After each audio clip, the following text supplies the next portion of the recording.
continue, we can pray first. Say this after me. Thank you, Jesus. We recognize that you are in the midst of us. For you said in Matthew 18, for 2 or 3 are gathered in my name, there I am in the midst of them. So we believe that, O Lord. Today, we submit ourselves to you. And we will resist the enemy. And he will flee from us. In the name of Jesus, we bind the enemy to stay out from our lives. Come out from our hearts, from our mind, from our souls, from our bodies.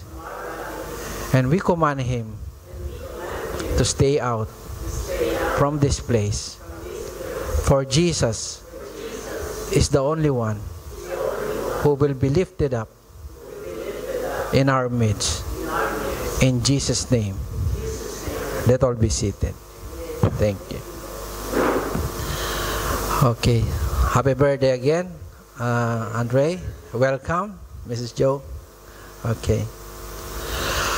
Okay, what we talk about today is about following the law and our faith in Jesus Christ. Okay. Because what is the significance of Jesus when people, they always insist that they follow the law?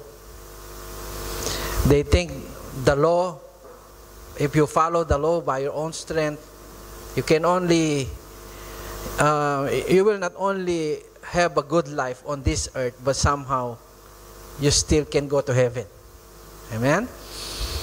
So, the Bible says a different way when we talk about regarding the law. Because the law first was given by God to Moses 1,500 years before Christ. So, the law of men started when God gave the 10 Commandments to Moses. That was when the people of this world, they realized that the law, our law, even our law in the government, came from the law of God.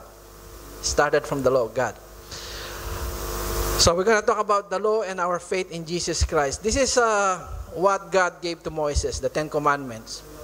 The law of Moses.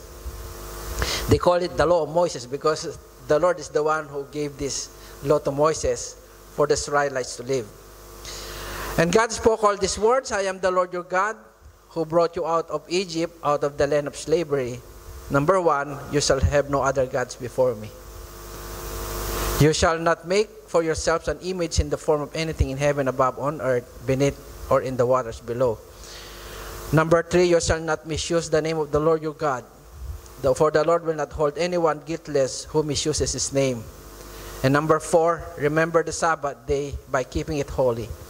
Honor your father and your mother so that you may live in the land the Lord your God is giving you. Number 6, you shall not murder, you shall not commit adultery, you shall not steal, you shall not give false testimony against your neighbor. Number 10, you shall not covet your neighbor's house, you shall not covet your neighbor's wife, or his male or female servant, his ox or donkey, anything that belongs to your neighbor. And after that, the law became so great because the sin also became so great. The people, they populate the whole world, and then the sin grows greater and greater and greater, and the laws, even the laws in the government from the lawmakers, getting so great also. You will not memorize it all anymore because there's so many. But we are talking about the law where you can live on this earth having a good life, having a good life, abundant life, peaceful life, because the Lord knows knows the law is for us to live on this earth with a peaceful life. Amen? We don't want to what do you call that? We don't want to offend other people.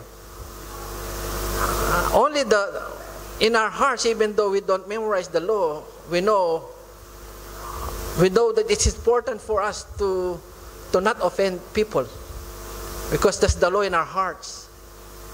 And a lot of laws that we can have a good relationship, a good communication with other people. But when we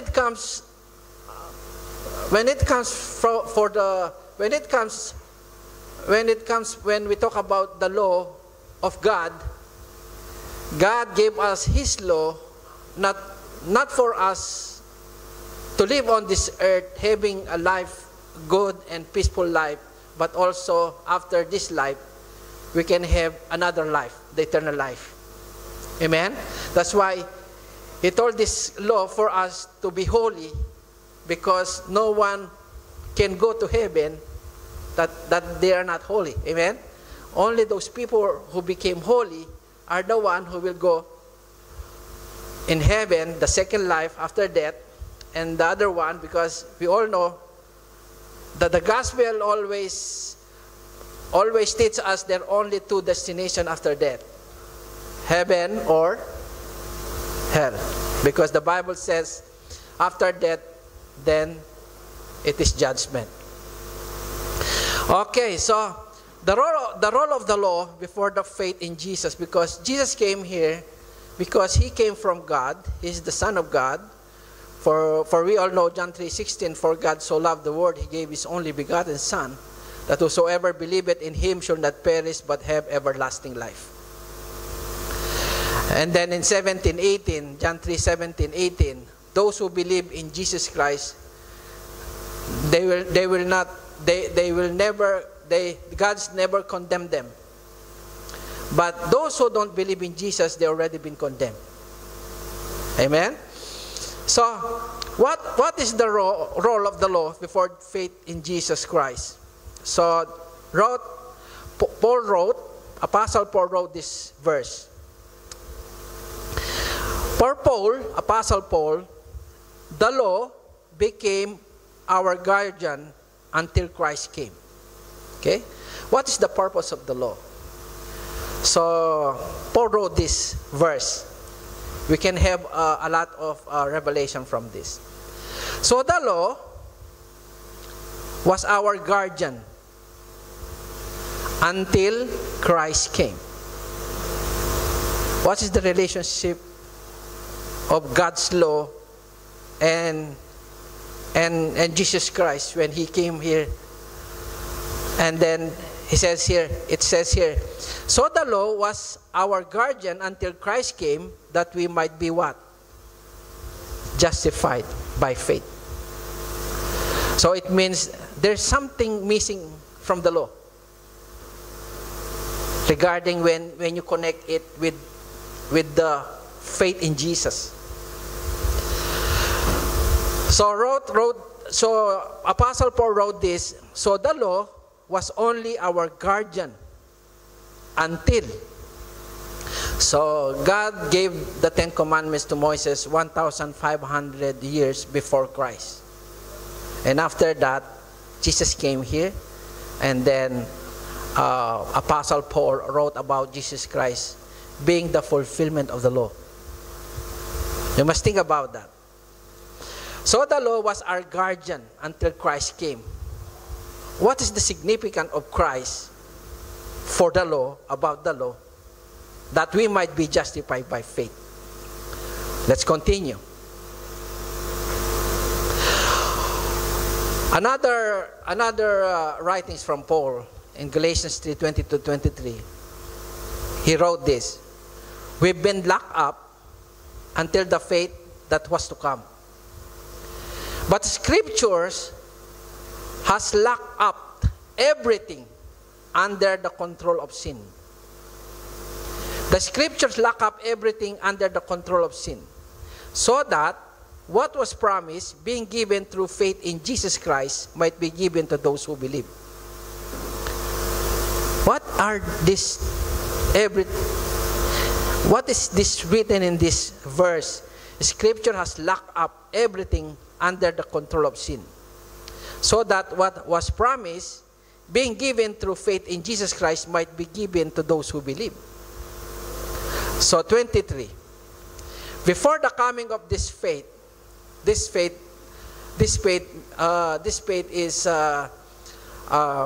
referring to faith in Jesus Christ.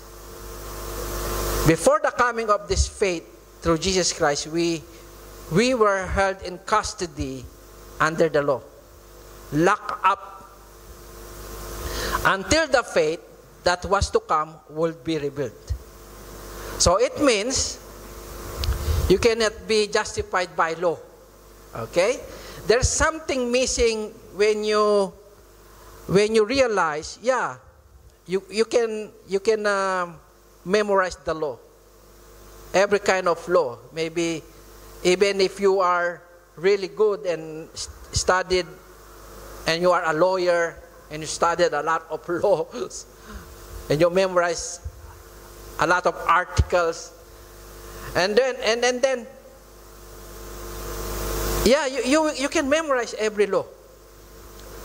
But the thing here is, how about when you obey the law by your own strength?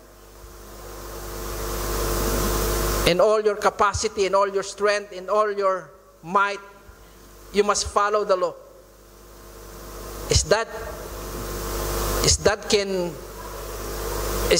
law being followed, being obeyed by your own strength will be justified by God, for God? And then, but before the coming of this faith, we were held in custody under the law, locked up until the faith that has to come will be revealed. What Paul wants us to understand here. Look at this one. The promise was given through faith in Jesus Christ. Galatians 3:19. The law revealed what our transgression all about until promise came. So, Paul always wrote that the law cannot do anything good for you. Only when you read the law, you will only recognize what its transgressions is. Because the law always introduces, you cannot do this, you cannot do that, you cannot do anything against God, anything against people. That's only, the law only gives us what our transgression all about. So what Paul wrote this, the law revealed what our transgression all about until the promise came. Why then was the law given at all? It was added because of what? Transgressions. Because without the law, whatever we do, we don't know what is wrong and what is right. Am I right? Only when you realize God gave the law, because God wants you to know all about transgressions, all about sin. That's the only thing the law can give us, a knowledge about transgressions. But something missing from the law. Yeah, you can memorize the law, but sometimes you cannot do that.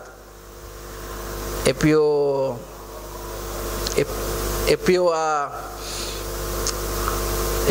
really search your heart, mind, soul, and body in your heart, we cannot do. Sometimes we disobey the law. Amen?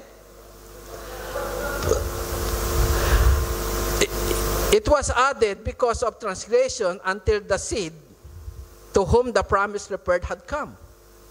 So he mentioned about the seed. He mentioned about the promise referred had come.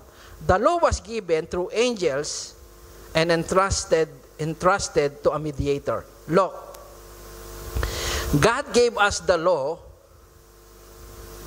And still, we need to wait for the seed. Amen? What is the seed? To whom the promise referred had come. There's a word seed here, and there's a word promise, because the law was given through angels and entrusted to a whom? Mediator. Who is the mediator? He is our mediator. Who is our mediator? Jesus Christ. Jesus Christ is the mediator between man and God. So, you will realize now, what is the significance of the law and having faith in Jesus Christ? Let's continue. Now, we can read from this verse that there is a promise that God will give to people who will accept Jesus Christ as their Lord and Savior. For when Peter preached the gospel to the people in Acts 2:38-39, the people, when they heard Peter, they've been touched. They have been touched with the preaching of Peter. And then they asked Peter, Peter, what are we gonna do? What shall we do, Peter? And Peter said to them, you can repent. Change your old way of thinking. Turn from your sinful ways. Accept and follow Jesus. He preached the gospel like this. Repent from your sin. Change your old way of thinking. Turn from your sinful ways. Accept and follow Jesus as the Messiah. And be baptized, each of you, in the name of Jesus Christ. So, people need to know about faith in Jesus. They must repent from their sins. They must accept and follow Jesus as their Messiah and baptize each of them in the name of Jesus Christ. Because the forgiveness of our sins, only we can get forgiveness of our sins when you receive Jesus Christ as your Lord and Savior. Because of the forgiveness of your sins, you will receive the gift of the Holy Spirit. So, those people who repented from their sins and accept Jesus Christ as their Lord and Savior are the one who will accept a gift and the promise from God. And what is that gift? Look at this verse.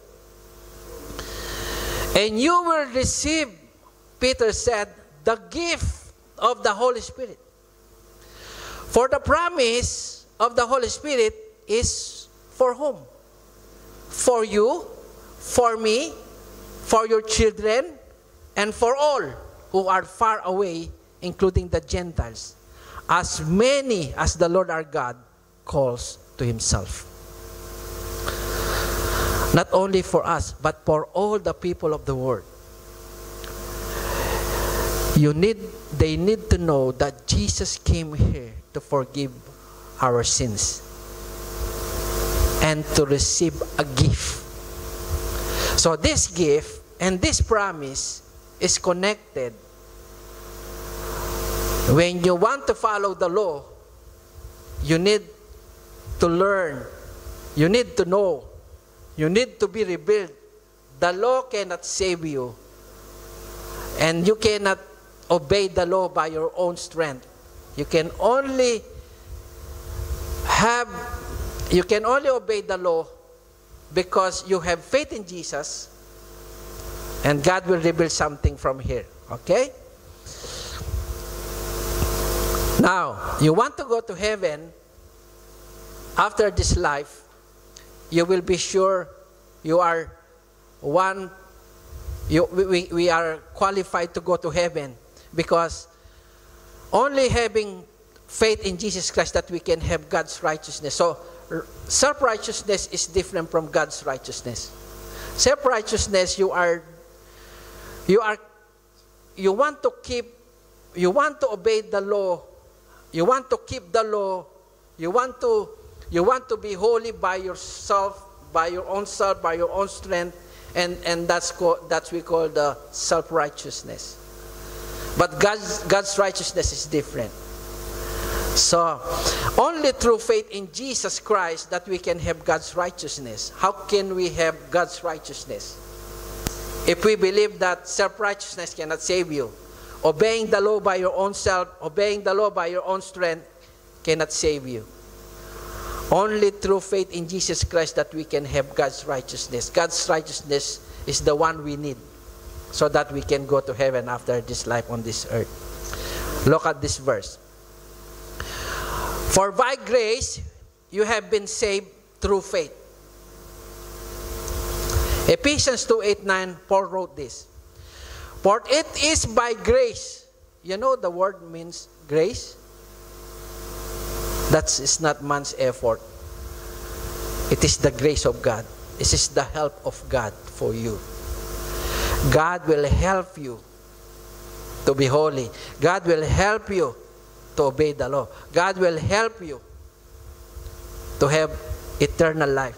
God will help you to have a life, peaceful life on this earth.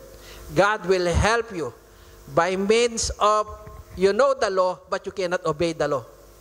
Because the law and yourself have weakness. But by the grace of God, God will help us to go to heaven, to live on this earth peacefully, to live by grace. Okay? For it is by grace you have been saved, Paul said. Through faith. And what he said here, and this is not from yourselves. So having faith in God is not about ourselves.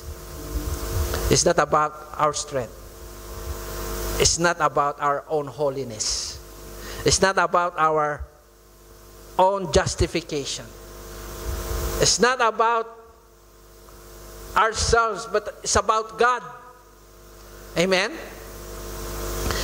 And then he said, and this is not from yourself. It is the gift of God. What's that gift? Not by works. So you cannot justify now, no, I'm good. I help people. Ask my neighbors. I'm a good person. They love me because I always help people. No.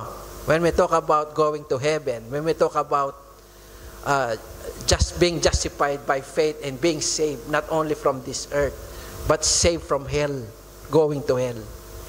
Because going to hell, you cannot go to heaven unless you will receive Jesus Christ as your Lord and Savior. Because in Acts 4:12, only through the name of Jesus Christ that we can be saved. And Jesus also said in John 14:6, I am the way, the truth, and the life. No one cometh to the Father except through me, he said. And then, and this is not from yourself, it is the gift of God, not by works, so that no one can boast. So going to heaven is not from yourselves. You cannot save yourself. Amen? No, I'm going to heaven by myself. No, you're not. You cannot. You need a mediator. You need a Savior. You need a Messiah. You need having faith in Christ first. Amen? So that Christ will do a lot of miracles in your life. So that God will answer all your prayers, so that God will live in you, and the God's righteousness will be in you. After you die, then you are qualified going to heaven. This is what we came here. We are not talking about ourselves. We are talking about God's righteousness. Look at this verse. Only through faith in Jesus Christ that we can have the righteousness of God. Look, Romans 3:21-23. But it is the righteousness of God. So, we are not talking about our self-righteousness here. Okay? The righteousness of God. The righteousness from God. What is the righteousness of God? Through faith in Jesus Christ for all those who believe. You can only be righteous in the sight of God. You can only have the righteousness of God when you will start having faith in Jesus Christ. For it is the righteousness of God through faith in Jesus Christ for all those who believe. For there is no distinction, for all have sinned. All people have sinned and fall short of the glory of God.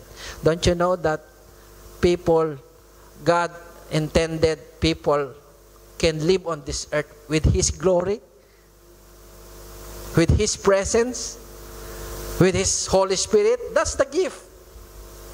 When you receive the Lord Jesus Christ as your Lord and Savior, the Lord Jesus will give birth His Spirit in you.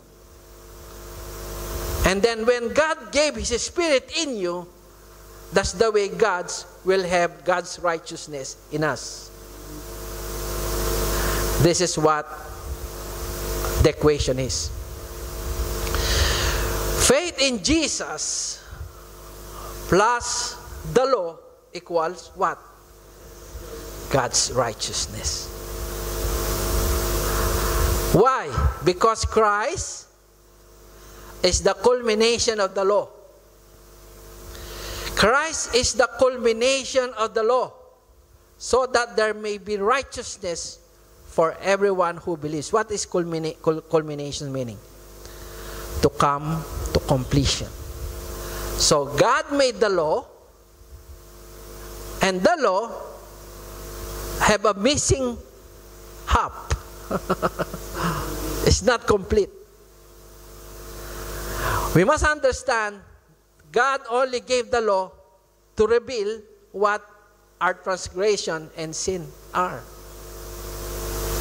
And after that, He sent His Son Jesus Christ on this earth to believe in Him, to accept Him as our Lord and Savior, and then God will give us His Holy Spirit through faith in Jesus. And that's why we can get now God's righteousness in our lives. Amen? Because Christ is the culmination of the law, so that there may be righteousness for everyone who believes. Culmination means to come to completion. That's why here, faith in Jesus plus the law equal God's righteousness. Okay. Titus 3:4-5. This is what the Lord wants us to have. He saved us not from our what? Good works, but by the Holy Spirit within us. But when the kindness and love of God our Savior appeared, He saved us not because of righteous things we had done. So we cannot boast everything we had done now to other people, because God don't recognize that works. Amen? Only you can have like appreciation with other people, from other people. They know you are good. But going to heaven, having a God's righteousness is not that way. He said, but when the kindness of and love of God our Savior appeared, He saved us not because of righteous things we had done, but because of what? His mercy. He saved us through the washing of rebirth and renewal by the Holy Spirit. I told you before, when God sees you being holy, it's not about of your righteous things you have done. But because God have a purpose like this, He gave Jesus Christ to us to receive Him as our Lord and Savior, and then Jesus will give us His Holy Spirit in us. And then when God sees us now, it's not about our righteous things, but because of the Holy Spirit in you. This is the great revelation here. When people live on this earth with the Holy Spirit, God sees them being holy because His Holy Spirit is in them. That's the God's righteousness. Being holy is not about what you did. It's not about your good works. It's about the work of God in you through the Holy Spirit. And God knows those people who have His Spirit in them. Who are those people? Those who accept and believe and trust and pray to Jesus. They have having faith in Jesus.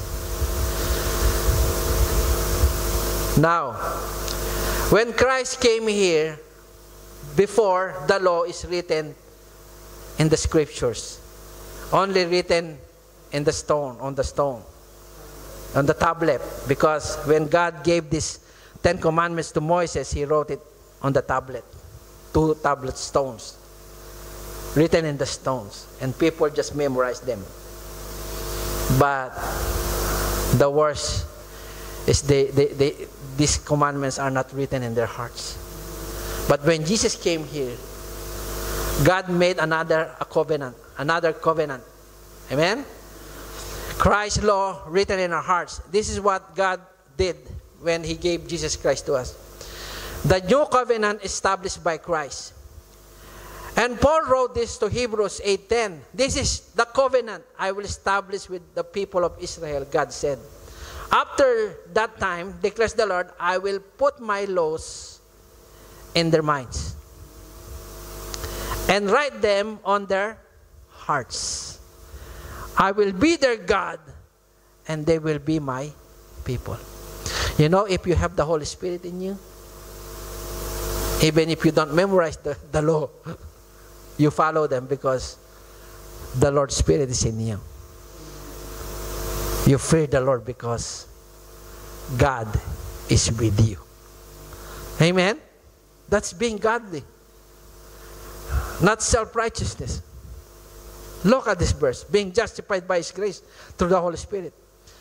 Not by works of righteousness, which we have done. Amen? That's why we cannot boast to God. When we face God after we die, we face God.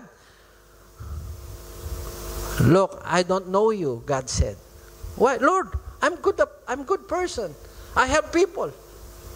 I'm a politician. I'm rich. I scattered all my wealth. No, I didn't know you. Why? Because you did that by yourself. You didn't allow me to work in you. That's God's righteousness. He said, not by works of righteousness we have done, but according to His mercy, He saved us through the what? Washing of generation and renewing of the Holy Spirit, whom He poured out us abundantly through whom? Jesus Christ, our Savior. That's what our Savior is doing. He gave us His Holy Spirit so that He can generate a lot of good works in you through His help. Amen? Whom He poured out in verse 6 out on us abundantly to Jesus Christ our Savior, that having been justified by His grace, we should become what? Heirs according to the hope of eternal life. So you cannot go to heaven by yourself. You need Jesus Christ as your Lord and Savior, and you need to receive the gift and promise of the Holy Spirit. Amen? This is what we came here to receive, the Word of God, a revelation from the Word. So this is what the Lord is doing now. Holy Spirit plus the law equals God's righteousness. You need to have God's righteousness, that God will write His law in your mind and in your heart. It's not only written on the tablet, but He can write down in our minds and our hearts by miracles and power. Okay, by the way, we can study first. Christ's law deals with sin from the roots. Okay? Now, when Christ compared His law to the law of Moses, it was like this. Matthew 5:27-29.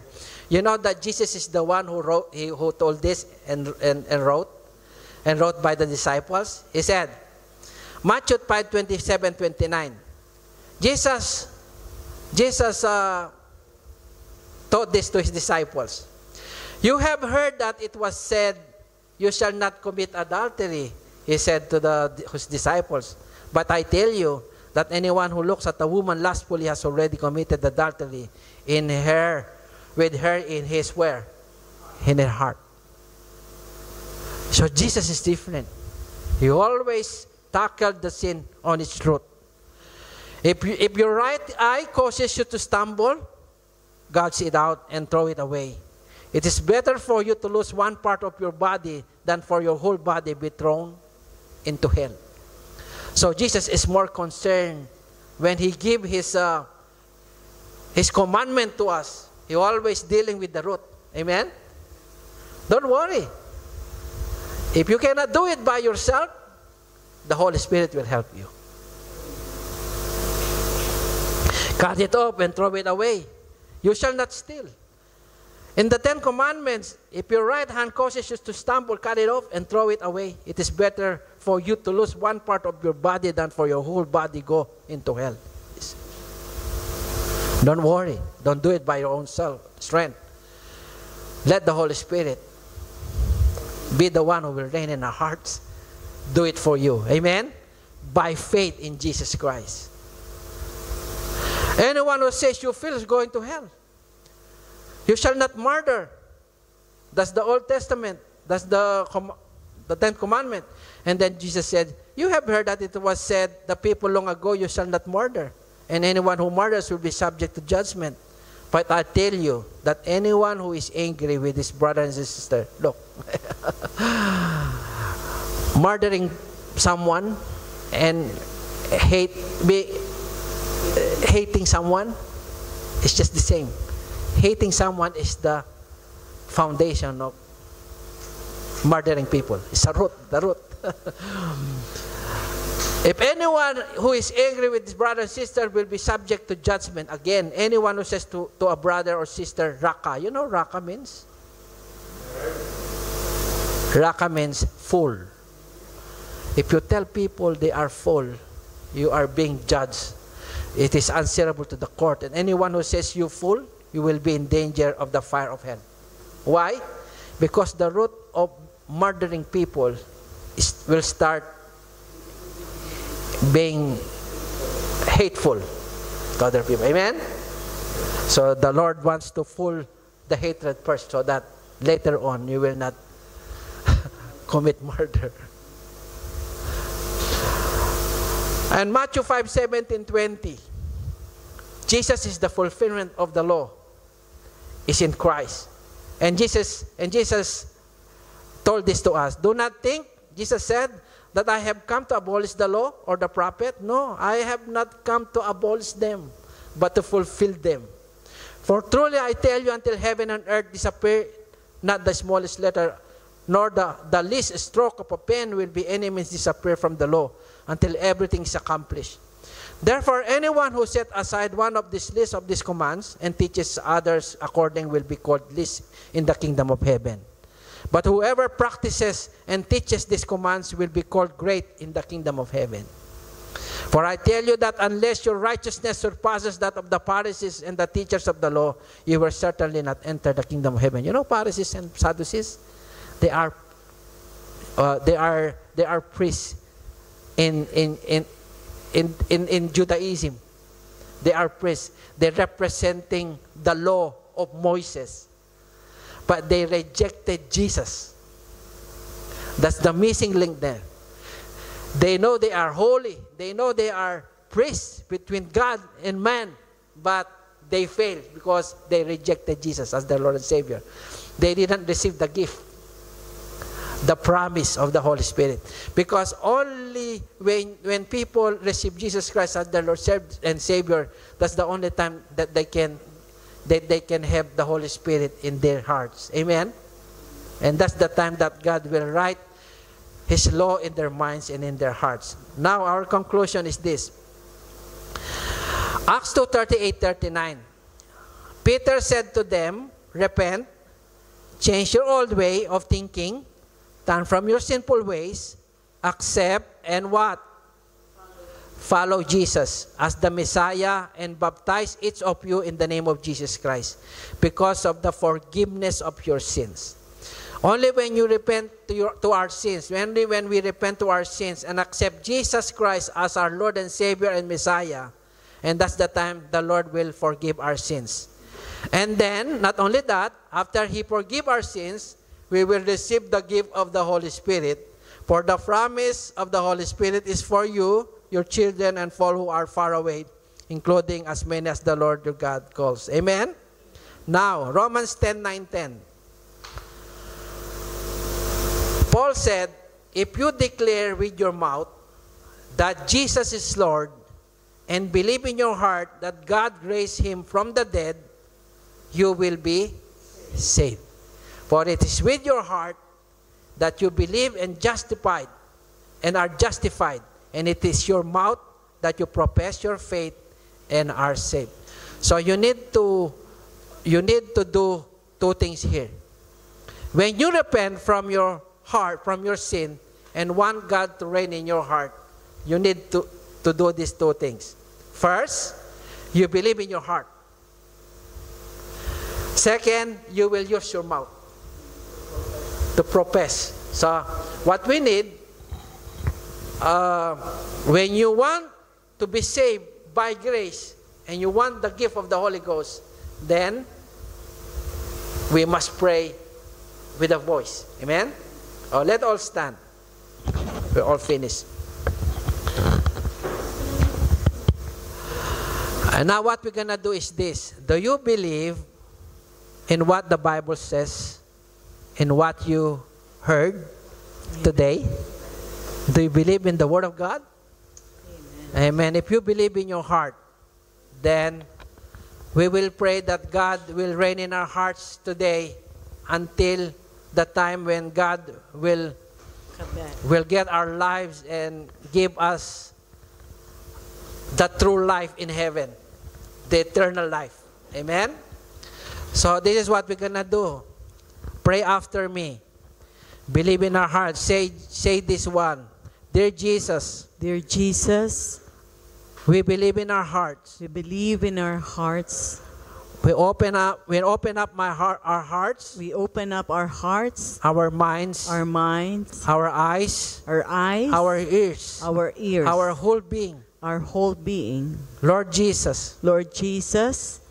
I accept you. I accept you. As my Lord and Savior. As my Lord and Savior. Forgive me. Forgive me. From all my sins. From all my sins. Before. And even today. And even today. I surrender my life to you. I surrender my life to you. I accept all your words. I accept all your words. Being saved. Being saved. And I accept you. And I accept you. Being my Lord and Savior. Being my Lord and Savior. Lord Jesus. Lord Jesus. Reign in my heart. Reign in my heart. I surrender my life to you. I surrender my life to you. This is the time. This is the time. I know. You are calling me. You are calling me. To repent from my sins. To repent from my sins. And use my mouth. And use my mouth. Today, Lord. Today. Save my life. Save my life. Give the Holy Spirit to me. Give the Holy Spirit to me. So that the Holy Spirit will reign in my heart. Will reign in my heart. My soul. My soul. My body. My body. Everything in me, O Lord. Everything in me, O Lord. I surrender to you. I surrender to you. So that your righteousness. So that your righteousness. Will reign in our being. Will reign in my being. In Jesus' name. In Jesus' name. Amen. Amen. Now, Amen. if you pray that, then the Lord will. Okay, let's close in prayer. Lord, we thank you for this time that we have received your word. Thank you for the spiritual food now that we have received. We are so thankful and joyful for this has enlightened us and give us encouragement to move forward obeying your word and obeying you, pleasing you in every day of our lives, O Lord. Thank you for my brothers and sisters here that have come and have received the goodness of your word, O Lord. And also, Lord, we pray for the food that we're about to share as a family, O Lord God. Thank you for those that have brought their share and all those that have prepared them, O Lord God. Thank you for all of this. In the name of Jesus we pray. Amen and amen.